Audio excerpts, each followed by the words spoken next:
அனைவருக்கும் வணக்கம். முருகப்பெருமானின் வழிபாட்டு மிக முக்கியமாக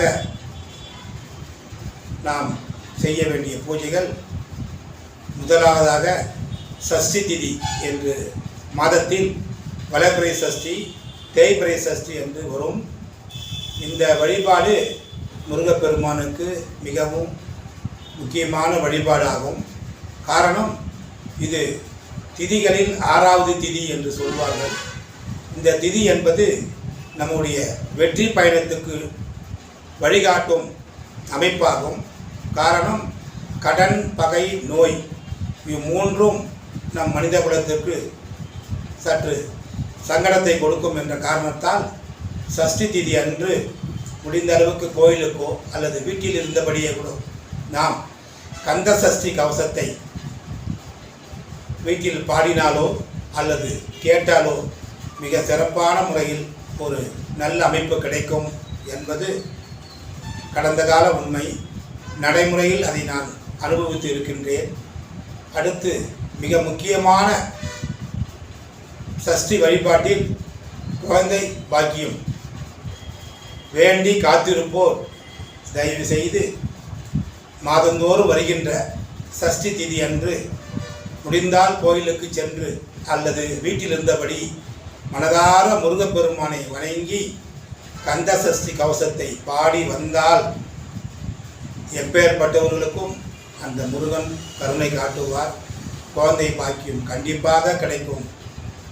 அதற்கு சஷ்டி திதி மிகவும் உகந்த திதி என்பதை தங்களுக்கு நினைவுபடுத்த விரும்புகின்றேன். அடுத்து மிக முக்கியமான முருகன் வழிபாட்டில் கிருத்திகை வழிபாடு, கார்த்திகை வழிபாடு என்று சொல்வார்கள். அதில் 3 மாதந்தோறும் கிருத்திகை வழிபாடு முருகனை நினைத்து நாம் வணங்குவது மிகவும் சிறப்பு. அதில் மிக மிக முக்கியமானதாக தை கிருத்திகை, ஆடி கிருத்திகை, கார்த்திகை கிருத்திகை என்று 3 கிருத்திகை அன்றும் நாம் முடிந்த அளவுக்கு முருகப்பெருமானை நம்மால் முடிந்த அளவுக்கு வணங்கி வசதிக்கேற்றாற்போல் வணங்கி கோயில் சென்றோ அல்லது வீட்டில் இருந்தோ வணங்கி வந்தால் நம்முடைய கர்மாவில் ஏற்பட்டுள்ள கஷ்டங்கள் தீரும்.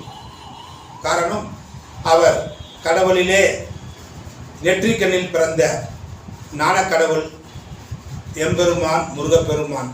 ஆகவே இந்த வழிபாட்டால் நம்முடைய கடந்த கால கஷ்டங்கள், நிகழ்கால கஷ்டங்கள், எதிர்காலத்தில் வரப்போகிற கஷ்டங்களையும் தீர்த்து வைக்க நாம் அனைவரும் நமக்கு தெரிந்த கந்த சஷ்டி கவசத்தை வீட்டில் கேட்பதோ அல்லது பாடுவதோ இதற்கு மிகப்பெரிய பரிகாரமாக இது இருக்கும். இது எல்லாவற்றை விட மிக முக்கியமானதாக முருகன் வழிபாட்டில் சிறந்தது அன்னதானம், அன்னதானம், அன்னதானம். இவற்றை தாங்கள் முடிந்த அளவுக்கு நம்மை விட தாழ்ந்த நிலையில் உள்ள, ஏழ்மை நிலையில் உள்ள மக்களுக்கு அது பணமாகவோ அல்லது பொருளாகவோ தாங்கள் வழங்கி வந்தால் எல்லா வல்ல சிறப்புகளும் முருகப்பெருமான் நம்ம குடும்பத்தில் அளிப்பார் என்று கூறி அனைத்து மக்களுக்கும் எம்பெருமான் ஆறுபடை முருகனின் ஆசீர்வாதம் கிடைத்து அவர் வீட்டில் ஏற்பட்டு உள்ள சங்கடங்கள் தீர வேண்டும். குறிப்பாக பணத்தடை, குடும்பத்திற்கு பிரச்சனைகள், கடன் பிரச்சனைகள், திருமண தடைகள், குழந்தை தடைகள், குழந்தை பாக்கிய தடைகள் இவை அனைத்தும் சரி செய்ய எம்பெருமான் முருகப்பெருமான் அருளாசி வழங்குவார் என்று வேண்டி அனைவருக்கும் கிருத்திகை தின வாழ்த்துக்களையும் சஷ்டி தின வாழ்த்துக்களையும் தெரிவித்து கொண்டு, ஆறுபடை முருகனுக்கு அரோகரா, வெற்றிவேல் முருகனுக்கு அரோகரா, மருதமலை முருகனுக்கு அரோகரா. நல்லதே நினைப்போம், நல்லதே நடக்கும். நன்றி.